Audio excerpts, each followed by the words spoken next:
Hey guys, Ray from Lovey RV. So I thought I'd give you a demo of our surge protector in action. I have a Progressive Industries electrical management system. It's hardwired in. I got it in 2012 and it's been working fine since. I can protect against low voltage and high voltage and spikes and that sort of thing. So we have a problem here at this older RV park where their power isn't so great. We're on a 30 amp hookup. But if I start to draw more than about 15 amps, the voltage starts to go down in voltage. It can't keep its voltage up, and if I start to get around 20 amps or so, it'll actually drop down as low as about 101 volts. So my surge protector shuts the power off. We'd noticed it when we first got here, you know, if the water heater would kick in while some other power was going on, suddenly the power would click off to the RV and then click back on and so on. So I've actually had to bypass the surge protector and kind of monitor my power, not use too much, because low voltage isn't good for some items. Some items it doesn't matter, like your water heater is just an element, so it'll just take longer to heat up. But little power supply things for chargers and stuff can overheat. It's not really good for your air conditioner to run it at a lower voltage as well. Anything with a motor, it's not really good. It draws too much current and can overheat things. So anyway, let me give you a demo of the actual surge protector in action and what we are getting in the error code. So here's my hardwired unit, 30 amp unit. You can see the power coming in from the back of the RV, goes through and then off into the power distribution panel. Pull that off so you can have a look inside. Basically, it's a big relay in there, and it can click the power on and off. When you first plug it in, it kind of analyzes the power, makes sure there's nothing wrong with the wiring of the pedestal or the voltage or anything, and then it'll click on. And then if any faults occur, a bunch of different faults listed here. If any of those occur, then it'll click off, and you can see one is E4 low voltage. And that's the problem that I'm having. Okay, so we've plugged in the camper. You can see it's pretty good, 117 volts, 1 amp though it's drawing. So let's turn on the water heater.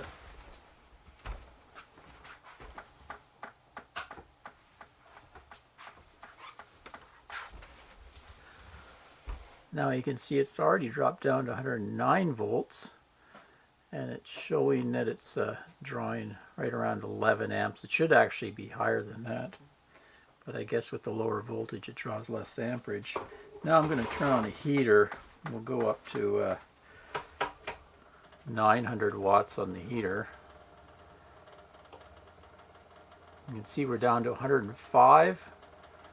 Still only drawing 16 amps, so I'm really not getting as much amperage as I should either. The heater actually runs a bit weird. Now I'm going to go to 1500 watts, and that should put it below the 104 low voltage cutout, and this thing should cut out for low voltage.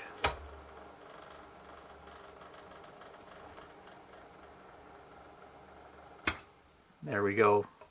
You saw it was 103 volts, and it's reporting PE4. So that's its error code, power error 4, which is low voltage. And then you can see it actually will turn back on again. It's a bit of delay for everything to come back on because I have a transfer switch as well. But anyway, it's working as it should. It's cutting out when the voltage is too low. Now when you get into RV parks, happens quite often, I find, in older RV parks. This one is especially bad because there's hardly any RVs here and it's happening, and I've informed the campground management that they have an issue here. But normally what happens, you get into some older RV parks and say it's winter time and it's really hot out, or it's summertime it's really hot out, or it's wintertime it's really cold, and people are either all running their air conditioners or they're all running space heaters, and it drags the whole park power down, and all of a sudden people that have these type of units, it starts clicking off all the time. You can get by it if you go on this one, if you just go to bypass, you can turn off the protection. And that's what we kind of do, just because it's annoying if it's clicking off. But I just have another voltage measurement device that I use to kind of watch my voltage. You can see that here. I've installed it near my power center, and it just monitors the voltage and amperage. And you can see currently we're drawing 13 amps and 106 volts, so we're at a very low voltage campsite. I'll go out and show you on the actual power pedestal out there, just to confirm that it's not a problem in my RV. Show you how to confirm that it's actually on the pedestal itself using a kilowatt meter. So here's the campground pedestal. I've just plugged in my kilowatt meter just so I can capture the voltage that's happening. Right now in the RV, basically the only thing we're running is the water heater, and you can see it's down to 108 volts AC here, and that's really just about maybe 1500 watts of load. A 30 amp output can put out 3600 watts. So, and what I'm going to do is I got a little heater here. I'm going to bring it up first to 600 watts, then 900, then 1500, and you'll watch the voltage drop. There's another 600 watts, and you can see we're already down to 104, pretty close to where my surge protector would cut out for low voltage. So I'm going to go to up a little bit here. I'm going to go to 1500, and you can see, bang, now we're down to 101.7. So say you're running your air conditioner at the same time your water heater's on, that's the voltage you would be getting. So that's not really very good for an air conditioner to be running at such a low voltage. So there you go, a quick look at how my surge protector there has helped me diagnose low campground voltage. I installed it back 2012, so it's almost 10 years old and working pretty good. I elected for the hardwire install. They do have just plug-in ones you can plug into the campground pedestal or whatever, or you can hardwire them in. They have 30 amp and 50 amp. Recently, in the last few years, though, there's been a company called Hughes Auto Transformers that's come out with this Power Watchdog that looks pretty good as well. And it actually comes with an app, so you can monitor your power that way. So I don't know, they seem like a pretty good device. They were pretty popular with Auto Transformers, which is a device that will actually try to keep your voltage up when the campground voltage is low. A lot of people use those, especially if they're often in campgrounds that have low power problems. They're both pretty pricey. You know, this thing, I think we paid about $300 for that, and this thing's probably in the same range.